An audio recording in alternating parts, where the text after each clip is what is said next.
Anyway, there's this kettle and pot people, and then there's this old lady with a broom in the background, and then there's it looks like a box of matches or a book of matches that are laughing and dancing, and then over here it looks like a wishbone or it's a, I guess, a spoon or something, and here's a plate dancing and singing, and up here's a shovel, and they're an audience. I get this. Okay, they're an audience, and this guy with the pot head is calling the other one with the kettle head black. He's saying, "Oh, you got steam coming out of your head." And the other says, "Look at you. You do too." Me. Yeah, that's right. That's pretty much it. You see, it's like workers at the factory or at the Ooh, the office. stove has faces. And the cook has gone out to do something else, and while she's out, the one starts making fun of the other, but he has the same faults. The pot is criticizing the kettle for the same faults he has himself, but he doesn't see the faults This is in like himself. those old cartoons where all the instruments come to life and That's right. go back and kill the child. Look at the stove; it's only got little faces. And what is that? The shovel's dancing, and the other one dancing up there at the top. That illustrates that people that are watching this attack on the cattle are celebrating and enjoying the criticism of the cattle. They think it is funny. Here, well, that cattle ought to punch that pot in the nose. But the pot is bigger than the cattle. That has no bearing on this. That don't excuse nothing. Okay, Buck. Well, This son is of another- a gun, look at this. I got, God almighty, there's a skeleton walking behind this It's guy. not walking. It's walking, I think. No, it isn't. It's just standing. Well, it's there, and Ugh. it's called sowing wild oats. Well, I've always heard that term. Got to go out and sow your wild oats. That's what this feller's doing. Him a swell time. This is the two-parter, Buck. Well, I figured it must be. Oh, geez, here comes the comeuppance now. Got an ugly picture here of, now he's an old man, got a long beard, and he's reaping. And who's reaping there behind him?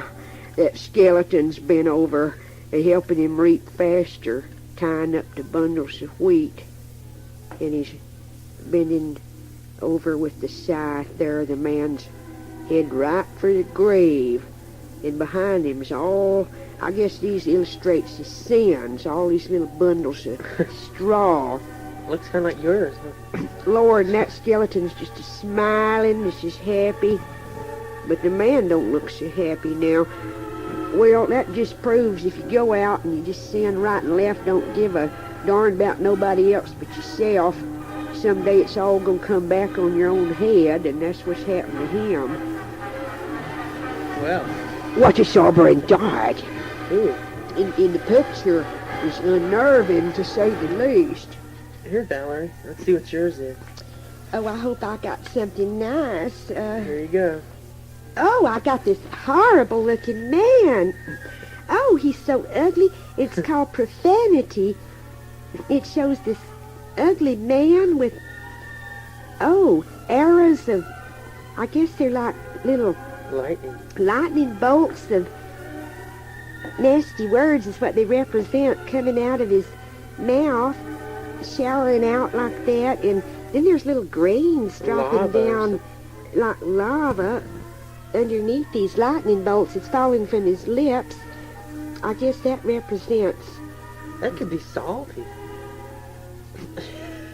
Lord, it represents... God, it's ugly. He's got wrinkles all over him and a mean face, and all these people in these pictures have such ugly noses, sharp, they look like bad stuff that you dream about, boogeymen types. But he looks like a real nasty person, and obviously he's doing a lot of harm with all this profanity. I guess he thinks he's real smart, but he looks ugly doing it. His words are blistering all the people around him, and I guess those are like little grains of lava that, he's hurting people by these blistering tongue lashings that he's always giving them, like a bad boss might do. That's very good. He's a tyrant, you see. He beats people with his profanity like mental tongue lashings. Right. And it's a form of abuse that in the end he will pay for. Good, I didn't like people like that. Sure. Everyone cusses a little bit now and then, but that's different. Yeah. Yeah. Let's see what I got. Oh, I got this one called The Sulks.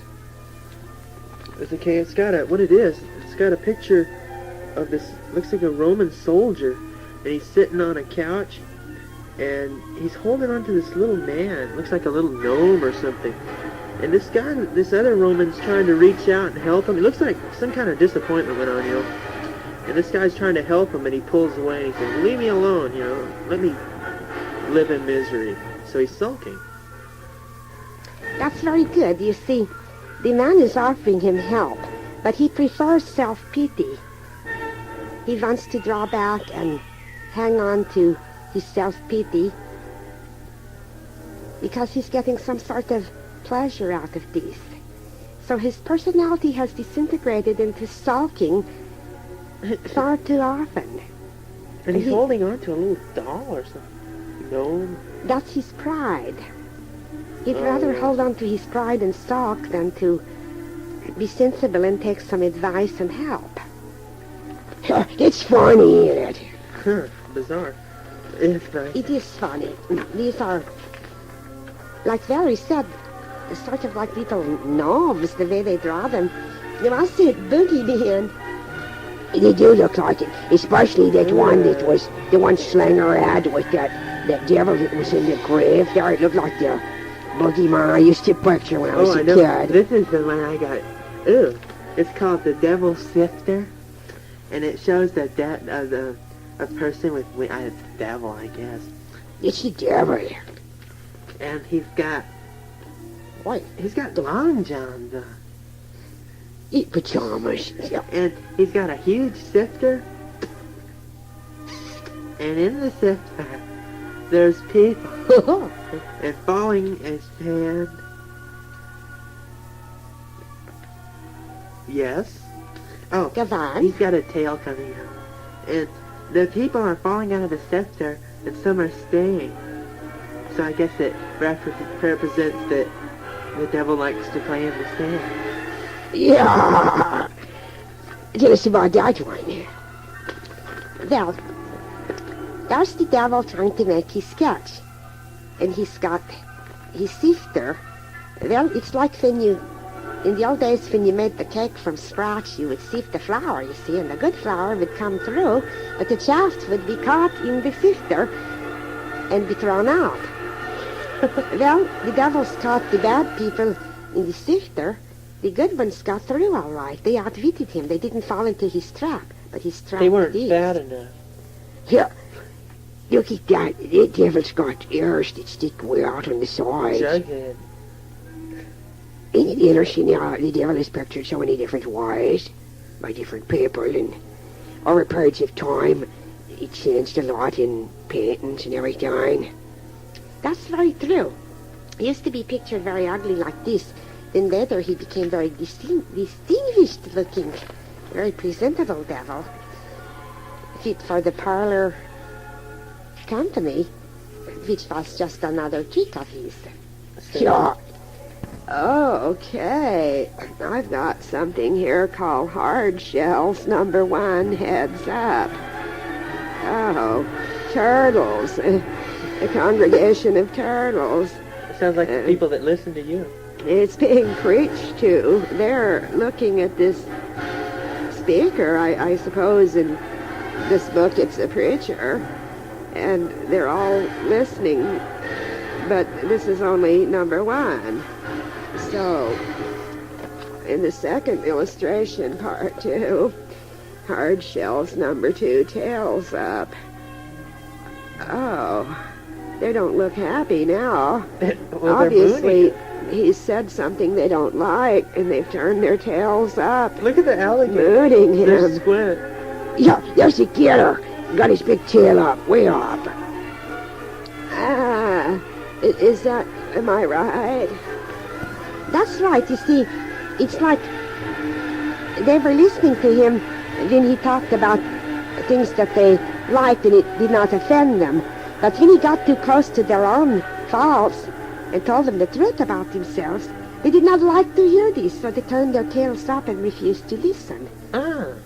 That's why a lot of people go to a church or they go to something to get better education, but when it steps on their pride or their toes too much, they turn the tail up. Yeah, in moon, So to Carson. speak. It's kind of like hiding the head in the sand like the ostrich. Or the skeleton in the closet. That's right. Here you go, Emma. Oh, it's back to me now. Oh, this is called jealousy. And it's got a lion standing there being kicked by this donkey. But the lion's not doing anything. He's just standing there looking away from this donkey. He could kill this donkey if he wanted to, but he's not. And I guess the donkey is kicking him because he's jealous. That's right. Because you the see. donkey's ugly and stupid looking and the lion's so beautiful. It's like so many people cannot be noble and brave and have qualities like the lion. They are more in personality like the donkey, who is petty and small of mind. And the donkey is taking pokes at the lion, trying to tear down his reputation, to hurt him in small ways. Well, it's like a person trying to ignore a small and petty bunch of critics when they are far superior to the critics. I really like that. I thought you would. Yeah, we do. Well, let's see, Squint. Oh, it's back to me now. Here you go. Yeah, it's kind of like being back in Sunday school. The law and the gospel. Aye, there's Moses standing up on the mountain with his tablets, and across the gulf there is Christ all in the Bible. There's a light shining out of the Bible and a cross behind Jesus. In between them is this big gulf. Okay, Moses, that means the Old Testament. Aye. Sounded like that was Moses getting the Ten Commandments out of that music. Yeah, a fitting symbology for me. Moses represents the Old Testament. Here, the music has to be changed. Go ahead, sir. The New Testament is the love of Christ. Wait, it's coming back to me. We're living under the law of grace now. I mean, we're living under grace, not law. I'll get this right in money. It's been a while. Oh, I'm great. Well, you know, we're living under grace because Jesus came and took care of all the impossible commandments none of us could follow. Oh, yeah. So everything is much better now, thanks to Jesus. That's very good, Squint. Oh, We should be very glad that actually nobody could ever be completely perfect like the commandments said. But we don't have to be now because the price has been paid by our Lord. And so we no longer live to the letter of the law like the old Jewish people did. and still do. And still do. We have a Savior who paid the price for us. That's nice. It's so much better. It is. All right, let's, Well, Cuthbert. Okay. Let's hope you can get something different this time. I hope I don't get donkeys again. There's a lot of them in here. There sure is. It's like the Democratic Convention. yeah, it's Oh, right. this is great. Oh no, I got a really ugly man this Looks time. like Eddie. He's got, his hair looks like Eddie, but Eddie's got a cute face, and this guy's got a really long His nose. chin and nose come together. And his chin is, you know, it's kind of like the way they used to always draw witches, but this guy is a man, of course. Well, How he's, can you tell? well, Holy he's, he's got a lot of wrinkles and What's it droopy skin, and it's called bed too short, blanket too narrow. Well, he's in this little bed, and it's too short. His knees are bent, And it's a real skinny bed. I could never fit in that either. And there's a picture on the wall of an owl. And, he just needs to get a bigger bed. I guess it means he's really kind of stupid or doesn't know how to buy furniture. Well, symbolically, Cuthbert, this means that morally and religiously he has a little bit of ethics, but not enough to really serve him to make his life the way it should be. It is insufficient, you see. Insufficient evidence. Insufficient. Oh, he didn't get enough. He's kind of good, but not good enough. Essentially, that's it. Oh. Here, Kind of like your diet. So. it inferred. Oh, well, he's very uncomfortable, so he should change or saw off his legs or something. Yeah. Expand the bed. All right, Flavian.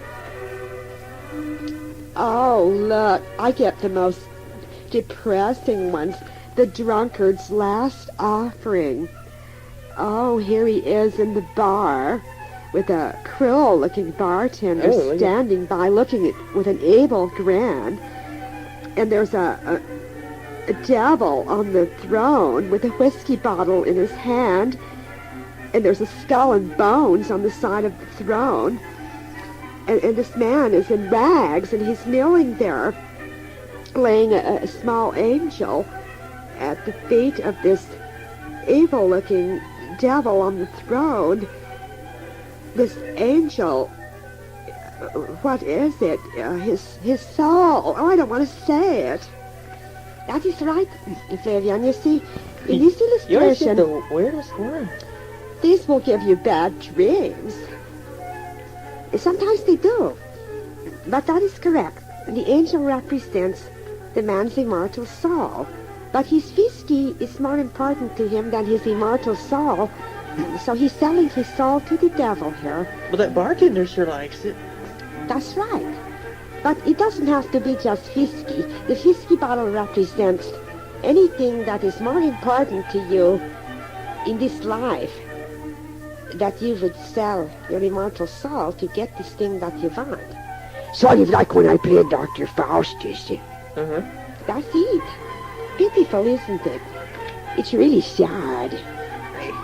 Especially when you got blown to pieces. Yeah, I didn't sleep so good for a while. Yeah. Hey, look, this is a nice one you got, Agnes. The two ways. Oh, look. There's a great big crowd of people going downhill. They've come through this broad gate. Oh, I remember this from The straight Sunday and narrow. school. The straight and narrow. Okay, this is good. There's heaven on the other side, and they went through the narrow gate and up a steep hill. It was a hard climb, which means they had a lot of suffering and setbacks. But they kept going, and finally they got to heaven and got their reward. But these people over here, they said, oh, you're just trying to wait for pie in the sky. We're going to have our fun now. And down they go. See, over here, there's the bar and the easy stuff, you know. And they sold out for a life of pleasure and ease and selfishness. And there at the bottom is a very ugly devil waiting with a pitchfork and extremely long horns. And there's the hellfire. And a whole bunch of people are going into it. And not very many made it to heaven. Ew. But that's very well said. It just shows that if you want to take the easy way, you get plenty of help to do that. But Yeah. the achievers, it's harder. That's for sure. She knows because I know. Someday I'll have a beautiful body. she doesn't have any fun now. I mean, Ew. look at Yeah. look what you got, Lucinda. Oh my gosh, look, I got another one of these ugly creatures. Gnome people. Oh, this ugly man here. He looks like a mouse. He's got these real bushy eyebrows and look like he's wearing some kind of a skull cap or It's the something. it's the tax man. Oh, and he's grinning an ugly grin, and it's the professional liar. He looks so evil. Well, obviously this is a man that gets a great deal of pleasure out of telling lies. Don't even ever like to tell the truth. And he causes all kind of trouble. And I guess he will burn in hell later, but I don't see no picture of that. There doesn't have to be a picture of it all the time, Lucinda. Well, this book likes to show that. All right, you have said it quite well. He's the professional liar. He would rather tell the lie than the truth. He's a con man, you see. It helps him out more. And though he has a friendly smile, it is not the true friendliness, it is evil. Sort of like the angel of light. Exactly. Alright. And that's the whole way he lives his life. Not just a little occasional white lie. Lots of lies all the time. That's it. Okay, I've got a funny-looking picture here of a man is lying on the ground, and there's a lion right in front of him. He looks like he's afraid to move, and if he does, the lion will no doubt jump right on him, and that's the end of it. So I guess he's trying to decide what to do. Symbolically, I guess it means that he was one of these people that didn't prepare very well. He started out to do great things, adventures. Sleeping in a field. And things went wrong, mishaps went wrong, and unlike the Not like me, no. unlike the Boy Scouts, which I used to be one of, he didn't prepare, So this means to join the Boy Scouts? It means be prepared before you take on certain things. I knew that. Look before you leap. Uh-huh. That's very good. Poor guy. He's gone out to try to accomplish something in this world, but he does not have the skills or the education, so the lion, which represents the devil, the snares of the devil, has got him trapped. He does not know what to do next. What does he do? I don't know. Andre. Well, he has to decide whether to Look at Andre. suddenly try to grab the gun and shoot the lion, but the point is he is in a fix, and he may be able to get out, but it's going to be much more difficult. That is this one I have gotten. This is a terrible picture of more donkeys. The 5. Yeah, I never Say the get that. title. The title is The 5 Asinines. Look what that. You always get something about that. One of them's got a Dutch boy haircut.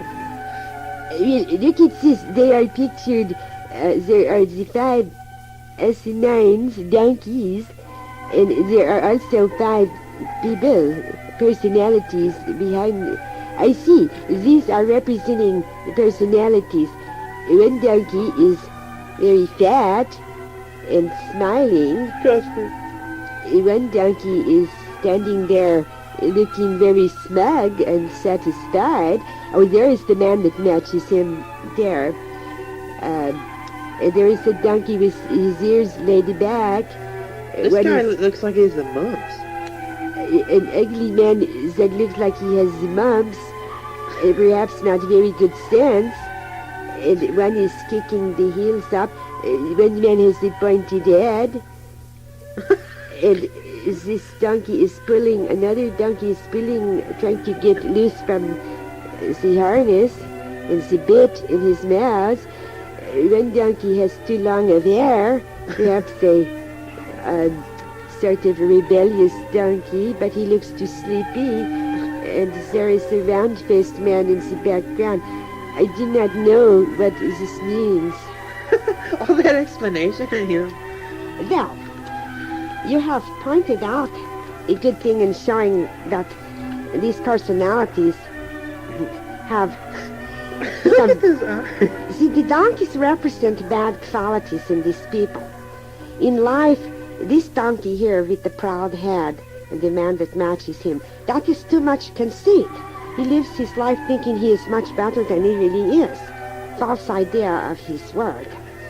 This donkey is too lazy and indulgent, slothful. That's why he is not getting anywhere, like the fat-faced man there.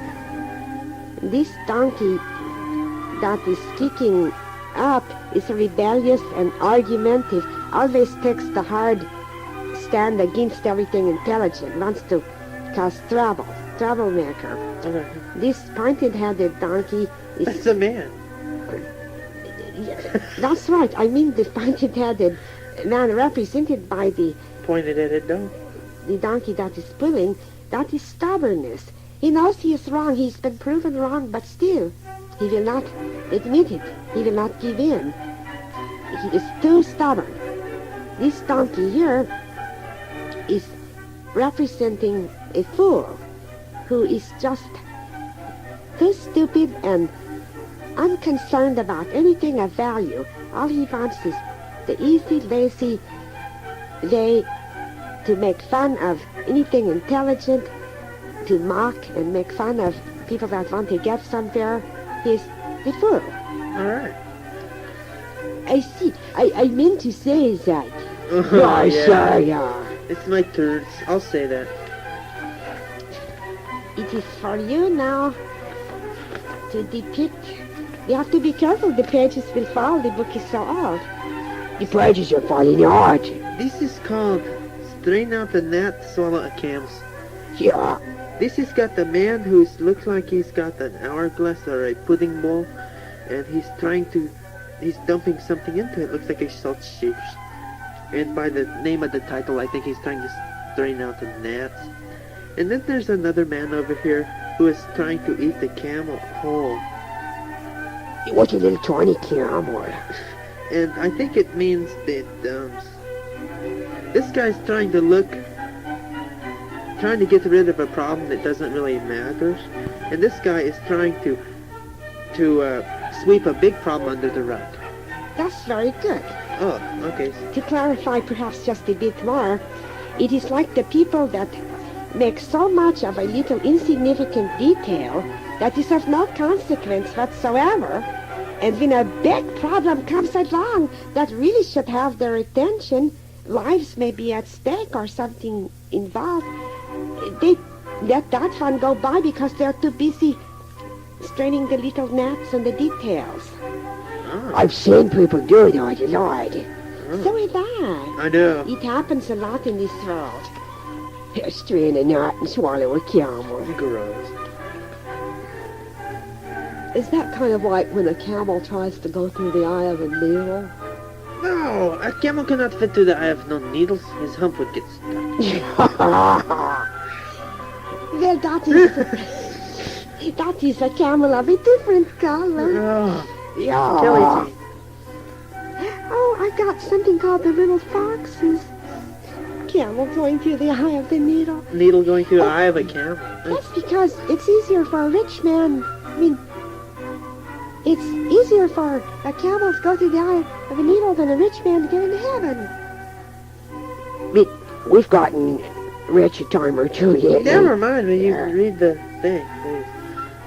Well, most people that are rich sometimes got there by illegal means. That's what the Yes, camel in the eye.